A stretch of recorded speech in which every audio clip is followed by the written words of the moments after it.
You know, coming in here today, I'm rushing in and I'm trying to get myself situated, and I'm transitioning, and that's hard for me. What can it be for a child that's in foster care?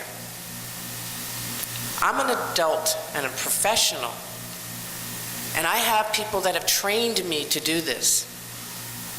What does a child in foster care feel like?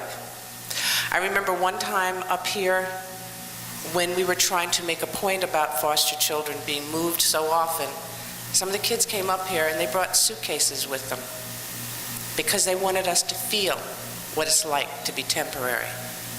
And the analogy I want you to think of is these are our children. I like that we've already sort of got that out on the table here. We have no business removing them from their homes unless we're going to behave like responsible parents. And so I would ask you to think about what kind of policy would a responsible parent have around young adults? Per se, it definitely depends on what you have going on. It's hard to focus on school, it's hard to focus on working if you have all these distractions around you and you don't know how to manage them, and you don't know how to react and focus on the goal in mind. I think that's the biggest struggle that young people face in foster care and with deciding what they're going to do with their future. Being financially realistic is very important once you graduate high school.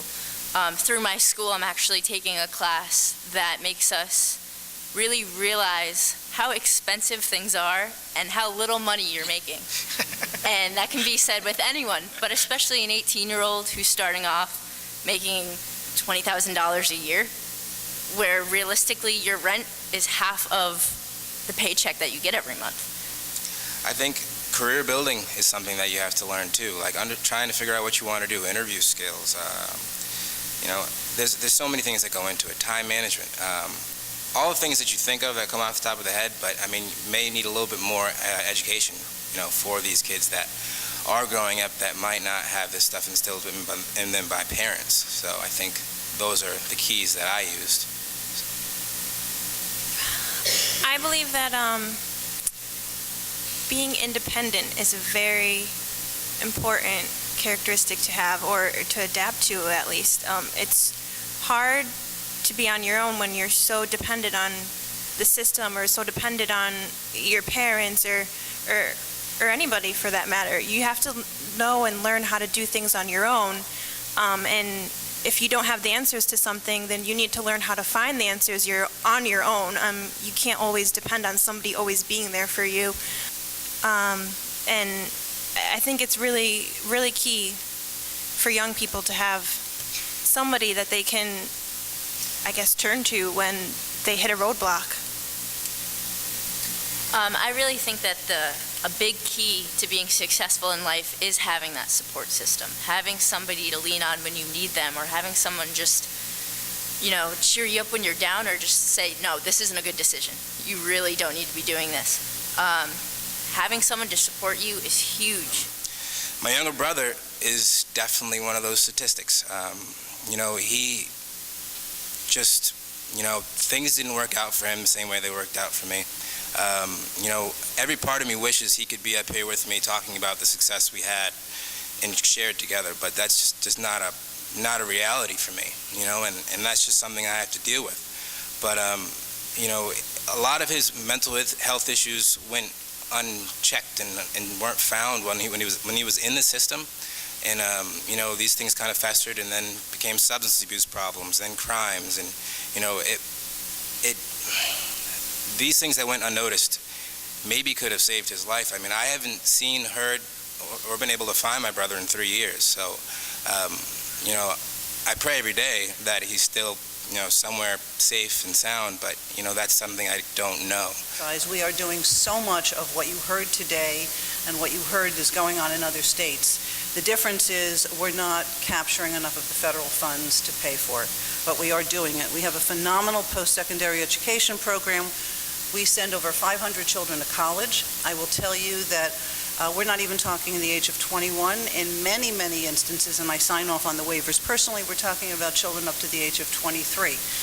We have a lot of kids, as you heard, many of whom go to college, and that's tremendous. It's not for everybody. And so what we at the department are learning to do earlier is to really engage kids in conversations about what do they see as their career path, frankly, and do they see themselves as going to college? Do they want to go to college? Not to discourage, not to encourage, but to really have an honest conversation with those children and then try and figure out, just as we would with all of our own biological children, what's the best path for them, and then see what we can do to make sure that they can accomplish it.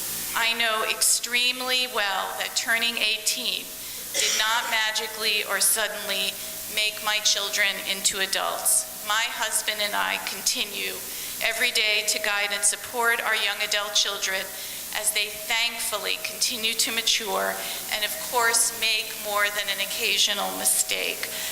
I think what we've heard today and what I particularly took away from the young people is that there really is no substitute for family. And yes, you can constitute families in different ways. My own children were adopted at a very young age. But to the extent that we can help these youth transition to adulthood with as many natural supports as possible, for all of us to listen more, to be quiet a little more, to let them give voice to their frustrations, their aspirations, their anxieties, their dreams, they will be better off, and I know for sure all of the adults will also be better off.